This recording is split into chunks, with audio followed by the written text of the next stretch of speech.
Shri Chaitanya Kripa Baro Bhuvi Bhavo Bharavahanta Karo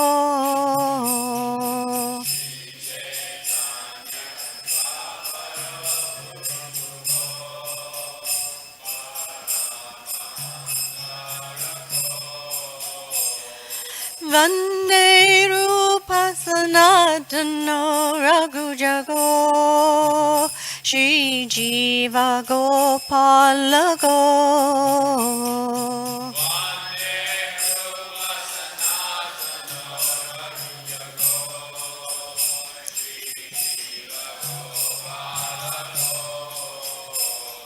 Nana Shastra Vicharanaika Nipano Swadharma Samstapako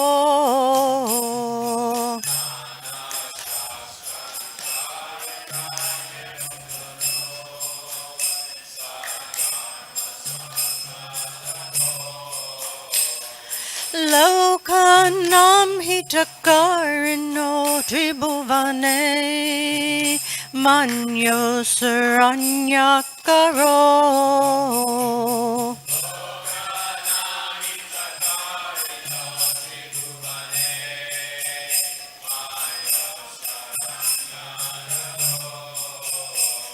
Radha Krishna Pararavinda Bhajana Nandena Mataliko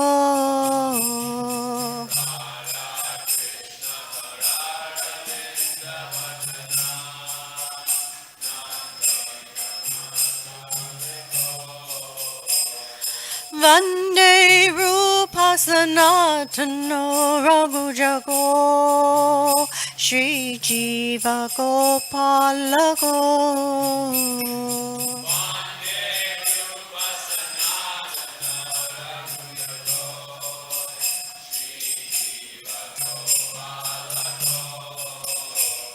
Shri Gauranga Gunarugaranakasido Shraddha Samandi Anvito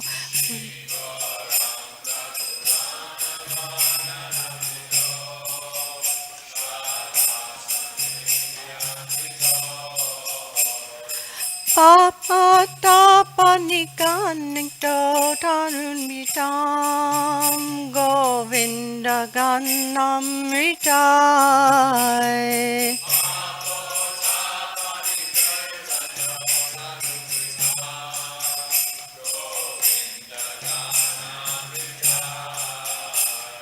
Anandam Buddhivardhanaika Nipano Kaivalya Nistakrako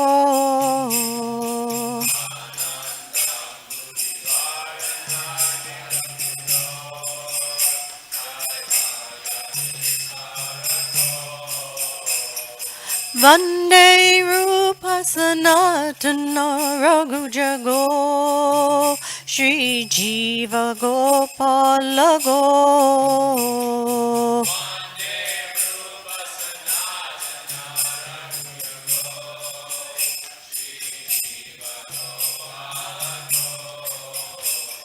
Takraturnamashesha Mandalapati Shrenim Sadatu Chavat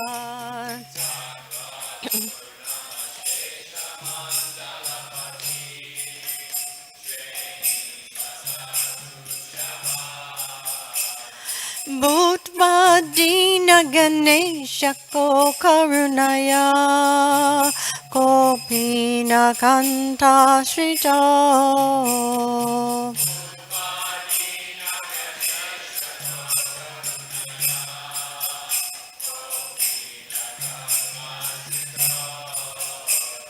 Gopi Bhava Rasamrita Bibyalaki Kalola Mangno Muhu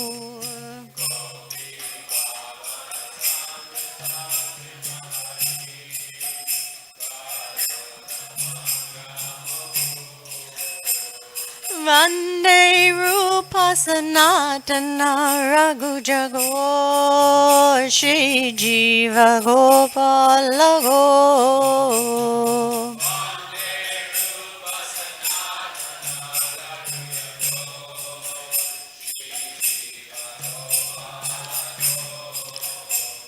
Kuja Kokila Hamsa Sarasagana Kine Mayura Kule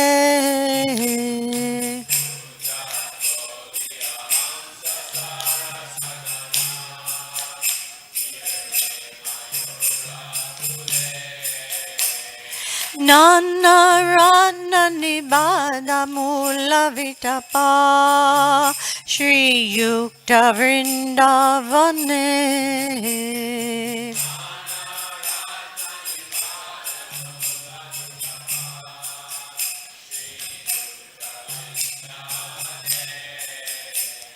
Radha Krishna Mahanisha Parichato Jivata Doyo Muda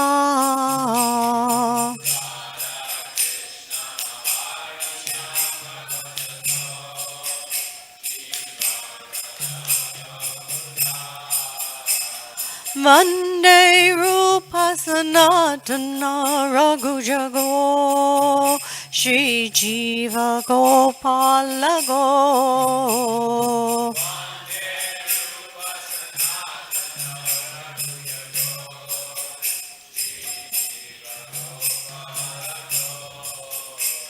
Sankhya Purvaka Namagana Naitibi Kalavasani Krito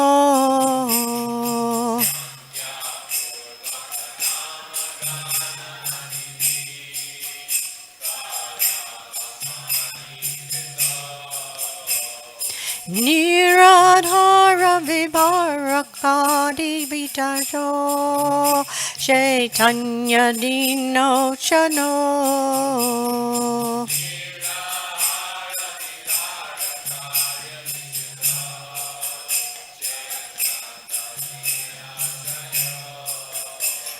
Radha Krishna Guna Smitir Madhurmima Nandena Sammohito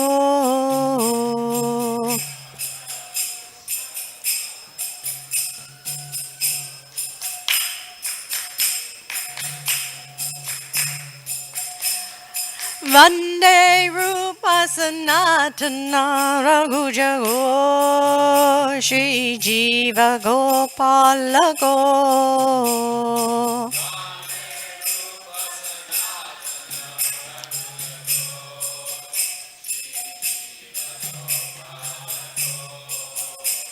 Radha Kunda Tate Kalinda Tanaya Tire Chavam Savate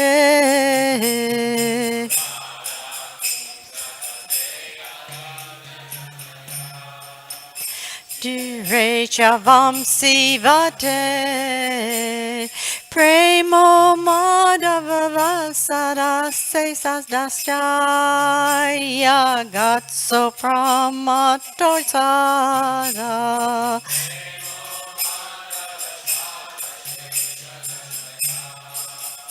Gatso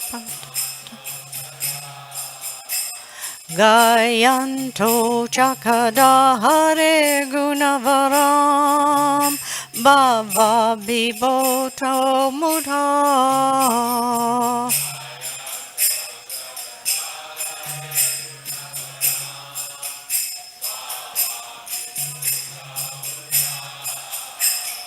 Vande Rupa Sanatana Raghujago Shri Jiva Gopalago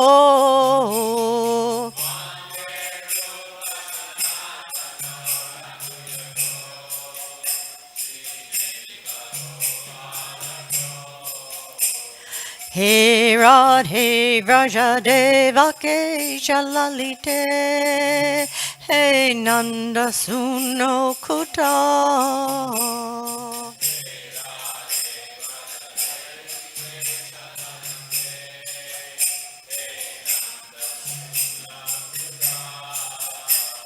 Shri Govardhana Kalpapada Patale Kalindi Vanye Kuta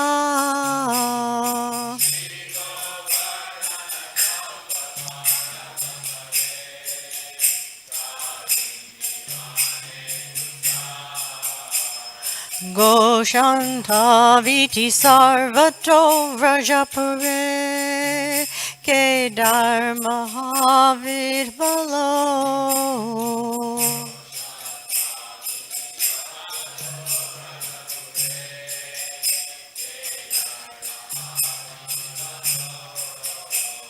Vande Rupa Sanatana Raghujago Shri Jiva Gopala Go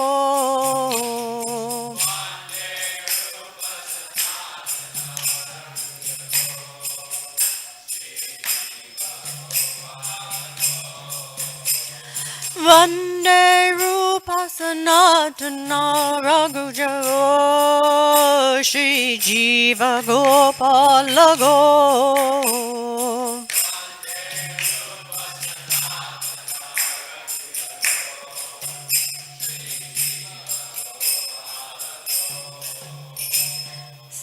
So let's read the translation together. Under the six Goswamis, namely Shri Rupa Goswami, Shri Sanatan Goswami, Shri Raghunath Bhatta Goswami, Shri Raghunath Das Goswami, Shri Jiva Goswami, and Shri Gopal Bhatta Goswami, who are always engaged in the name of Krishna and dancing. They are just like the ocean of love of God, and they are popular with both the gentle and the ruffians, because they are not envious of anyone. Whatever they do, they are all pleasing to everyone, and they are fully blessed by Lord Chaitanya. Thus, they are engaged in the missionary activities meant to deliver all the conditioned souls in the material universe. I offer my respectful obeisances unto the six Goswamis, namely Shri Rupa Goswami, Shri Sanatan Goswami, Shri Raghunath Bhatta Goswami, Shri Raghunath Das Goswami, Shri Jiva Goswami, and Shri Gopal Bhatta Goswami, who are very expert in scrutinizing, studying all the revealed scriptures with the aim of establishing eternal religious principles for the benefit of all human beings.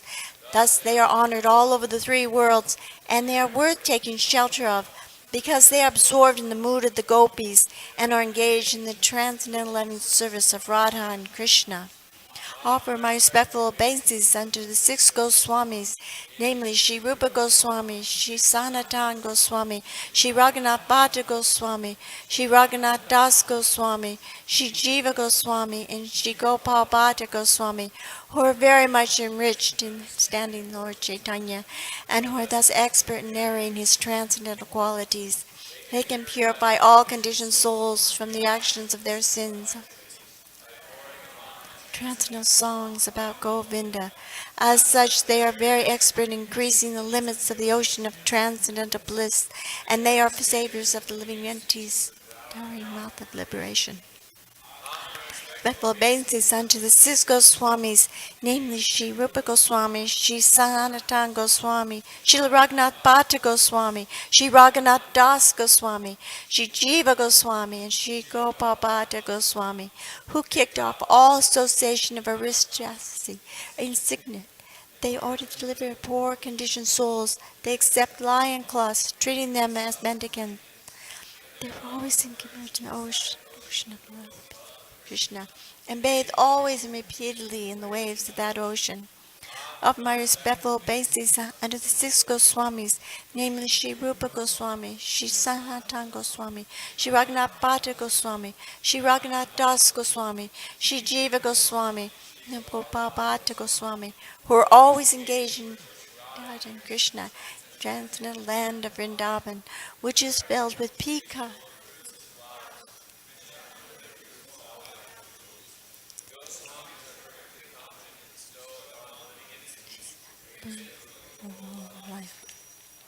My respectful obeisances.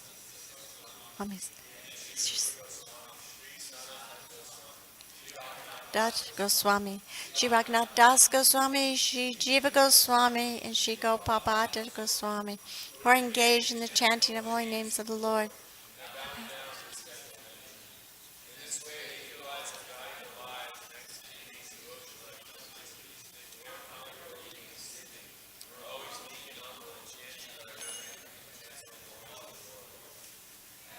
Special obeisances unto six Goswamis, namely Shri Rupa Goswami, Shri Sanatana Goswami, Shri Raghunath Bhatta Goswami, Shri Raghunath Das Goswami, Shri Jiva Goswami, and Shri Gopal Bhatta Goswami, who chant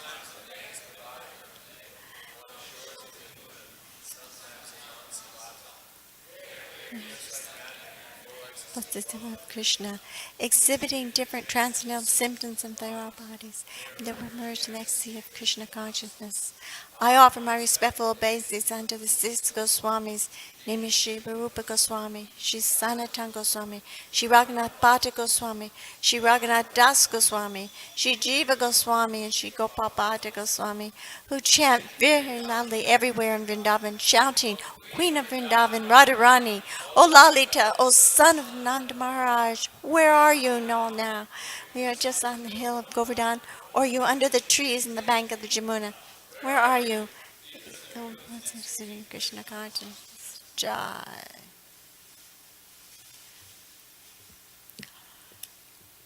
Om Ganathamrandasya Gana Salakaya Chaksun Militanyena Tasmai Shri Karave Namaha Shri Chaitanya Manobhistam Stapitam Yena Potale Swayam Rupa Gadamayam Dadanti Swapadantikam Vandeham Shri Guru Shri Yuta Parakamalam Shri Guru Vaishnavamscha Shri Rupam Sachagadam Sahagana Raghunatham Vitam Tam Sajivam Sadvaitam Sadvarutam Parijana Sahitam Krishna Chaitanya Devam Shri Radha Krishna Padam Sahagana Lalita Shri Vishaka Vitam Scha Hey Krishna Karuna Sindhu Dina Bandhu Jagapate Upesa Gopeka Kanta Radha Kanta Namosate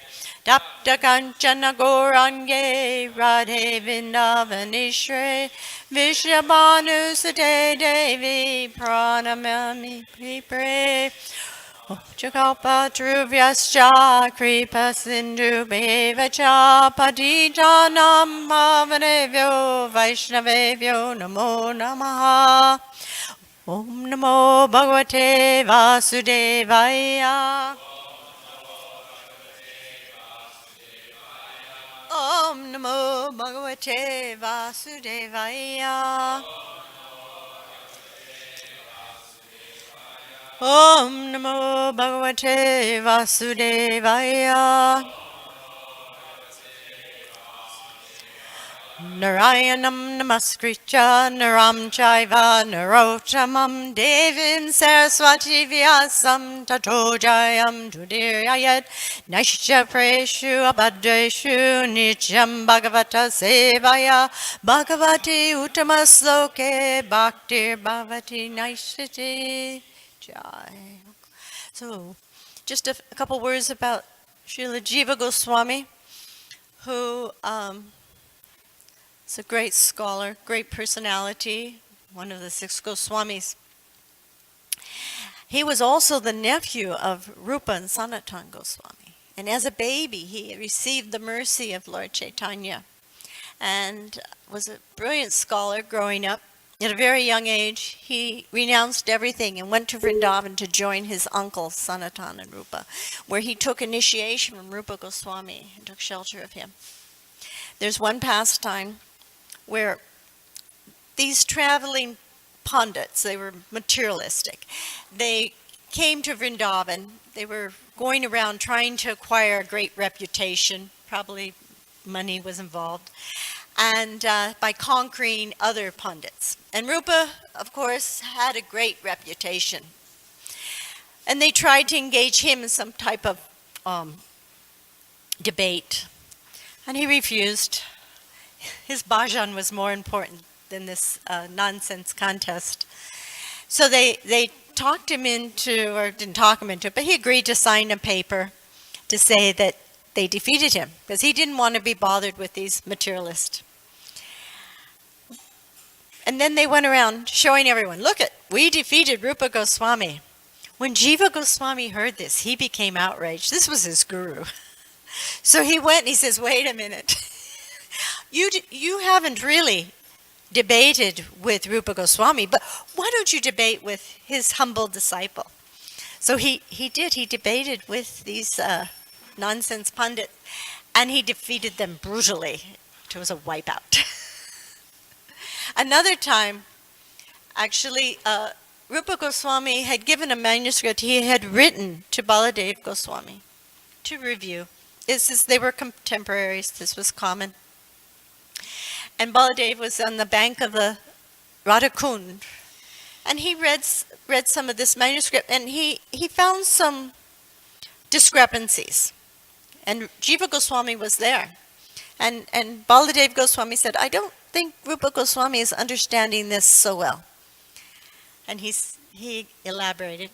And then Jiva Goswami, in a very humble, respectful way, he said, oh, but Prabhu, you're not understanding. So he explained to Baladev Goswami how Rupa Goswami was presenting this. And Baladev Goswami relented and said, yes, you're right. I've made a miscalculation here. But when news got back to Rupa Goswami that Jiva Goswami had corrected Baladev Goswami, who was his superior, he became furious, and he chastised Jiva Goswami so severely that Jiva Goswami was brokenhearted, completely devastated, and he went to some cave in Govardhan and hid there, just chanting and crying and performing austerities. And once while Sanatana Goswami was doing his daily circumambulating Govardhan Hill, he was chanting, and one of the village people said, oh, you were chanting like our Baba. And he says, oh, how is that? He says, oh, he's much younger than you, but he chants like you, and he's so austere, he only drinks a half a cup of buttermilk every day. So Sanatana Goswami became aware this must be Jiva Goswami. So he went and he asked Jiva Goswami to please come back in their association. It was the sweet pastimes of Jiva Goswami, the great Vaishnava. But now I will speak a little bit about, and time is the essence. I got a lot more to speak about than we have time, so I'll just have to stop and you'll have to read it on your own later. But as you know, the demons and the demigods have been fighting in this universe since the beginning of time. And that Sukadeva Goswami said, O king, when Bali Maharaj lost his opulence and died in the fight, they had this big fight, and Bali was a demon, and he died in this fight. Sukacharya, descendant of Bhrigu Muni, brought him back to life. Because of this, the great soul Bali Maharaj became a disciple of Sukacharya and began to serve him with great faith and offering everything he had. The Brahmana descendants of Bhrigu Muni were very pleased with Bali Maharaj, who desired to conquer the kingdom of Indra. Therefore, after purifying him and properly bathing him according to the regulative principles, they engaged him in performing the yagya known as Visvajit. So they prepared him, and then he went to war. And then it describes how he conquered the heavenly planets and took over the heavenly planets. And there's this beautiful description of the heavenly planets there. When he assembled with his own soldiers and the demon chiefs, who were equal to him in strength, opulence, and beauty, they appeared as if they would swallow the sky and burn all directions with their vision. After thus gathering the demoniac soldiers, Bali Maharaj departed for the opulent capital of Indra. Indeed, he seemed to make the entire surface of the world tremble. Indra's city was full of pleasing orchards and gardens, such as Nandana Garden. Because of the weight of the flowers, leaves, and fruits, the branches of the eternally existing trees were bending down. The gardens were visited by pairs of chirping birds and singing bees. The entire atmosphere was celestial. Beautiful women protected by the demigods sported in the gardens, which had lotus ponds full of swans, cranes, javakras, and ducks. The city was surrounded by trenches full of Ganga water, known as Aksha Ganga, and by a high wall which was the color of fire. Upon this wall were parapets for fighting. The doors were made of solid gold plates, and the gates were of excellent marble. These were linked by various public roads. The entire city had been constructed by Vishvakarma. The city was full of courtyards, wide roads, assembly houses, and not less than 100 million airplanes. The crossroads were made of pearl, and there were sitting places made of diamonds and coral. Everlasting beautiful and young youthful women were dressed with clean garments, glittered in the city like fires with flame. They all possessed the quality of Shima. The breezes blowing in the streets of the city bore the fragrance of flowers falling from the hair of these women. So Aditi, she is the mother of the demigods, and her sister, Diti, is the mother of the demons. So there is also this competition between her. And when she saw that her sons were all driven out of the cities and had to go into hiding because of this Bali Maharaj and his armies, she became very distraught. And so she went to her husband and asked for a child who could conquer Bali and reinstate her son, her son Indra, back as king of the heavens. And Kasyapa Muni, her husband, he agreed. So he instructed her on performing a sacrifice, Parvata. And it's interesting sacrifice because it's in the bright fortnight of the month of February and March, the 12 days ending with Dvadasi, one should observe the vow of subsisting only on milk and should worship the lotus-eyed Supreme Personality of Godhead with all devotion. If dirt dug up by a boar is available on the day of the dark moon, one should smear this dirt on his body and then bathe in a flowing river. While bathing, one should chant the following mantras, and these mantras are all in glorification of the Supreme Personality of Godhead. And so she performed this sacrifice very conscientiously. Sukadeva Goswami said, "O king, after Aditi was thus advised by her husband Kasyapa Muni, she strictly followed his instructions without laziness, and in this way performed the Prayavarta ritualistic ceremony. With full, undeviated attention, Aditi thought of the Supreme Personality of Godhead, and in this way brought under full control her mind and senses, which resembled forceful horses. She concentrated her mind upon the Supreme Lord Vasudeva. Thus she performed the ritualistic ceremony known as Prayavarta. My dear king, the original Supreme Personality of Godhead, dressed in yellow garments and bearing a conch shell, disc club, and lotus in his 4 hands, then appeared before Aditi. When the Supreme Personality of Godhead became visible to Aditi's eyes, Aditi was so overwhelmed by transcendental bliss that she at once stood up and then fell to the ground like a rod to offer the Lord her respectful obeisances. Aditi stood silently with folded hands, unable to offer prayers to the Lord because of the transcendental bliss. Tears filled her eyes, and the hair on her body stood on end. Because she could see the Supreme Personality of Godhead face to face, she felt ecstasy, and her body trembled.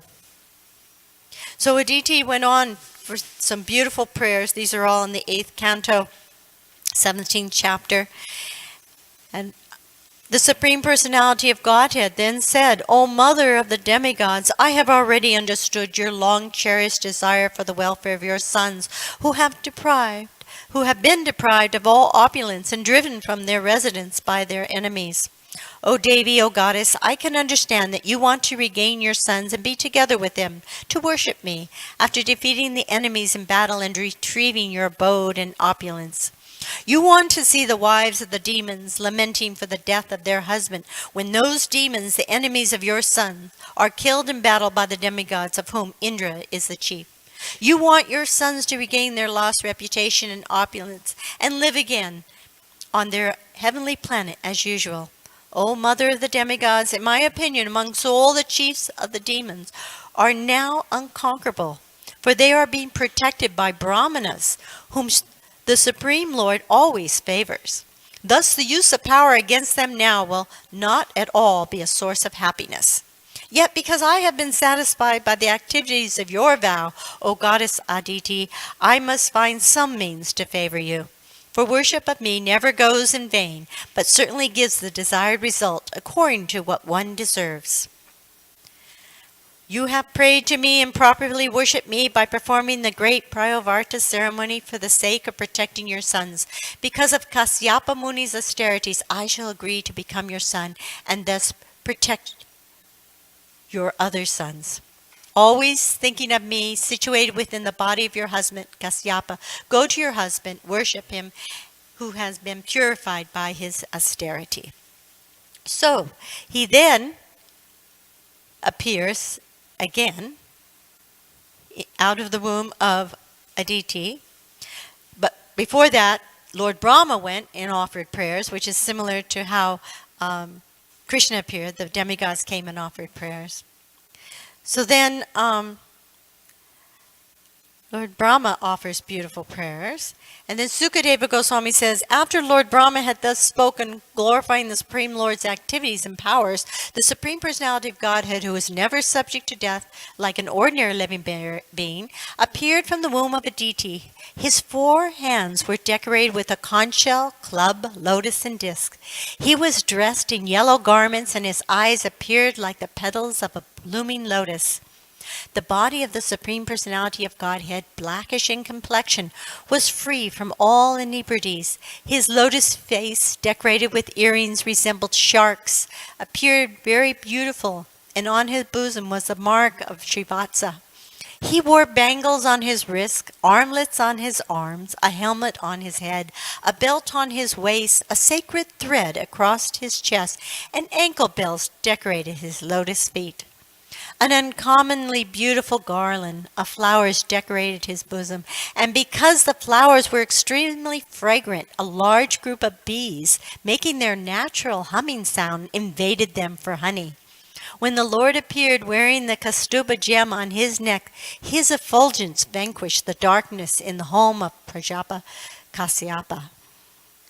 At that time, there was happiness in all directions, in the reservoir of waters like the rivers and oceans, and in the core of everyone's heart. The various seasons displayed their respective qualities, and all living entities in the upper planetary system, in outer space, and on the surface of the earth were jubilant. The demigods, the cows, the brahmanas, and the hills, mountains, were all filled with joy. On the day of Shravana Dvadasi, the 12th day of the bright fortnight in the month of Bhadra, when the moon came under the lunar mansion, Shravana, all the auspicious moments of Abhijit, the Lord appeared in this universe. Considering the Lord's appearance very auspicious, all the stars and planets, from the sun to Saturn, were munificently charitable. O King, when the Lord appeared on Dvadasi, the 12th day of the moon, the sun was at the meridian. As every learned scholar knows, the Dvadasi is called Vijaya. So conch shells, kettle drums, pandavas, anakas vibrated in concert. The sound of these and various other instruments was tumultuous. Being very pleased, the celestial dancing girls, the Apsaras, danced in jubilation. The best of the Gandharvas sang songs, and the great sage, demigods, Manus, Pitas, and fire gods offered prayers to satisfy the Lord. The Siddhas, the Vijaharas, etc., the best of the serpents and the followers of the demigods all showered flowers on Aditi's residence, covering the entire house while glorifying and praising the Lord and dancing. When Aditi saw the Supreme Personality of Godhead, who had appeared from her own womb, Having accepted a transcendental body by his own spiritual potency, she was struck with wonder and was very happy. Upon seeing the child, Prajapati Kasyapa exclaimed, "Jaya, Jaya," in great happiness and wonder. The Lord appeared in his original form with ornaments and weapons in his hands. Although this ever-existing form is not visible in the material world, he nonetheless appeared in his form. Then, in the presence of his father and mother, he assumed the form of Vamana, a Brahmana dwarf, a brahmachari, just like a theatrical actor. When the great sage saw the Lord as the brahmachari dwarf Vamana, they were certainly very pleased. Thus they placed before them Kasyapa Muni, the Prajapati, and performed the ritualistic ceremonies such as the birthday ceremony. At the sacred thread ceremony of Vamana Dev, the sun god personally uttered the Gayatri mantra. Brihaspati offered the sacred thread, and Kasyapa Muni offered a straw belt. Mother Earth gave him a deer skin, and the demigods of the moon, who is the king of the forest, gave him a brahmadanda, the rod of a brahmachari. His mother Aditi gave him cloth for underwear, and the deity presiding over the heavenly kingdom offered him an umbrella. O king, Lord Brahma offered a water pot to the inexhaustible Supreme Personality of Godhead. The 7 sages offered him kusha grass, and Mother Saraswati gave him a string of rudraksha beads. When Vamana Dev had thus been given the sacred thread, Kuvera, king of the Yakshas, gave him a pot for begging alms, and Mother Bhagavati, the wife of Lord Shiva, the most chaste mother of the entire universe, gave him his first alms. Having thus been welcomed by everyone, Lord Vamana Dev, the best of the brahmacharis, exhibited his Brahman effulgence. Thus he surpassed in beauty that entire assembly, which was filled with great saintly brahmanas. After Lord Vamadev set a sacrificial fire, he offered worship and performed a fire sacrifice on the sacrificial field. When the Lord heard that Bali Maharaj was performing Ashvamedha sacrifices under the patronage of Brahmanas belonging to the Brigu dynasty, the Supreme Lord, who is full in every respect, proceeded there to show his mercy to Bali Maharaj by his weight. He pushed down the earth with every step. While engaged in performing the sacrifice in the field known as Brigu Kacha, on the northern bank of the Narmada River, the Brahminical priests, the descendants of Brigus, saw Vamana Dev to be like the sun rising nearby. O king, because of Vamana Dev's bright effulgence, the priest, along with Bali Maharaj and all the members of the assembly, were robbed of their splendor. Thus they began to ask one another whether the sun god himself, Sanat Kumar, or the fire god had personally come to see the sacrificial ceremony. While the priests of the Brigu dynasty and their disciples talked and argued in various ways, the Supreme Personality of Godhead, Vamana Dev, holding in his hand the rod, the umbrella, and the water pot full of water, entered the arena of the Ashvamedha sacrifice. Appearing as a Brahmana boy, wearing a belt of straw, a sacred thread, an upper garment of deerskin, and matted locks of hair, Lord Vamana Dev entered the arena of sacrifice. His brilliant effulgence diminished the brilliance of all the priests and disciples who thus stood there from their seats and welcomed the Lord properly by offering obeisances. Bali Maharaj, jubilant at seeing Lord Vamana Dev, whose beautiful limbs contributed equally to the beauty of his entire body, offered him a seat with great satisfaction. Thus offering a proper reception to the Supreme Personality of Godhead, who is always beautiful to the liberated souls, Bali Maharaj worshipped him by washing his lotus feet. Lord Shiva, the best of the demigods, who carries on his forehead the emblem of the moon, receives on his head with great devotion the Ganges water emanating from the toe of Vishnu. Being aware of religious principles, Bali Maharaj knew this. Consequently, following in the footsteps of Lord Shiva, he also placed on his head the water that was washed the Lord's lotus feet. Bali Maharaj then said to Vamana, O Brahmana, I offer you my hearty welcome and my respectful obeisances. Please let us know what we may do for you. We think of you as the personified austerity of great Brahmana sages.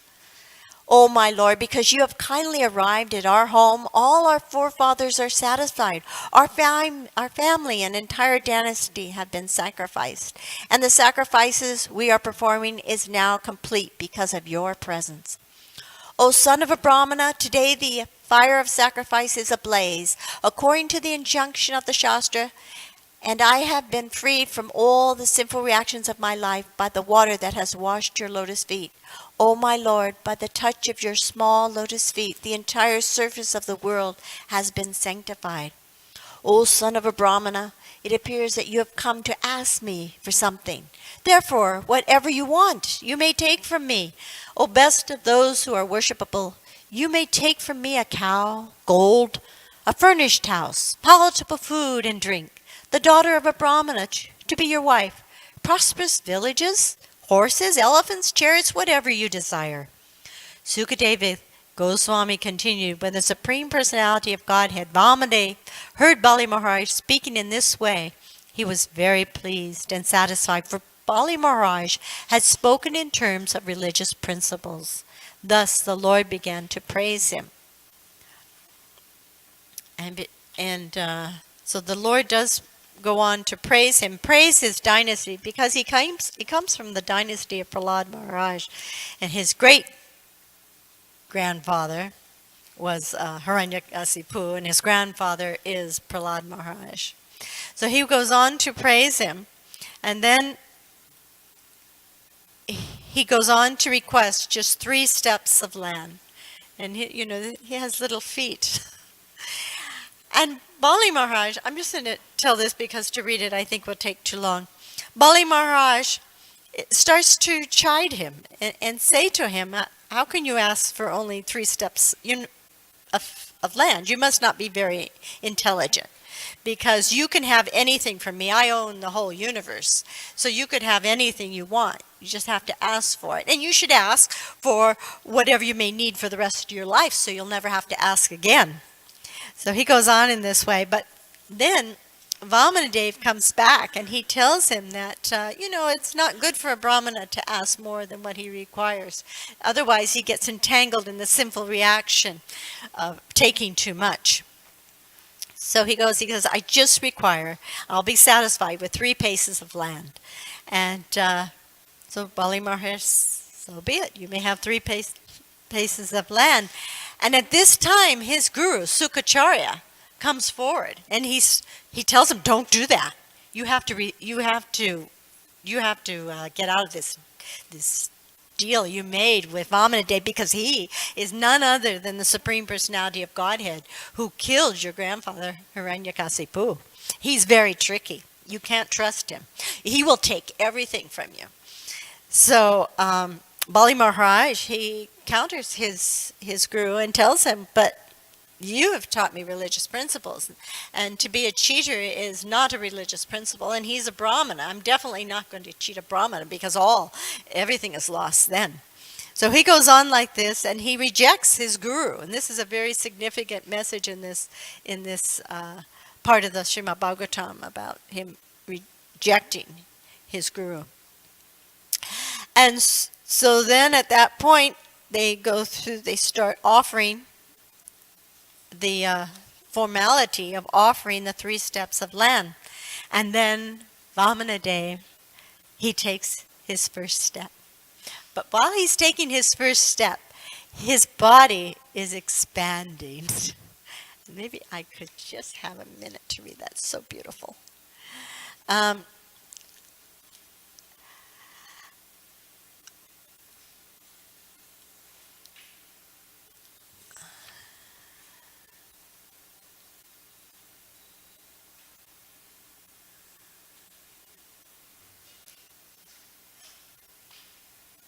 So then he starts expanding. And with 1 step, he covers the whole lower planetary systems.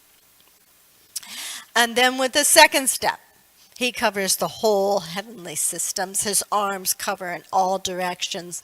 And his foot even punctures into the spiritual realm. His big toe punctures into the spiritual realm. And at this point, Bali Maharaj's associates, the demons, his warriors, his army, he becomes very alarmed. And they start to gather together.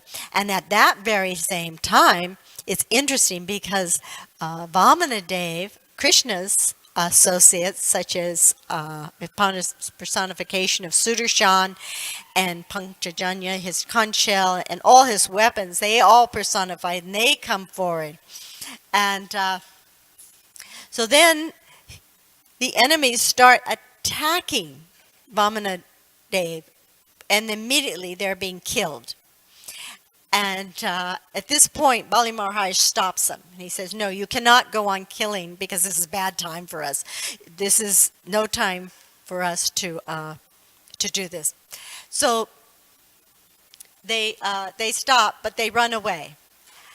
And then Garuda goes and he captures Bali Maharaj, and he ties him up with the ropes of Varuna, and he brings him before Vamana. And Vamana says, wait a minute, you've cheated me. You promised me 3 steps. Where am I putting my 3rd step? And at that point, Vamana Dev says, you may put that on my head. And so he surrenders completely to the Supreme Personality of Godhead. But still, Vamana plays a little rough with Bali Maharaj. He keeps him in this situation for some time. And then even his grandfather comes and praises Vamana Dev for treating him so mercifully, Bali Maharaj so mercifully, by taking away all material things. And then his wife comes forward and begs for mercy for him. At that point, he then benedicts him with a wonderful residence in a heavenly planet. And I think we should stop there because I don't want to interfere with your breakfast. But all glories to Vamana Dev, all glories to Srila Prabhupada.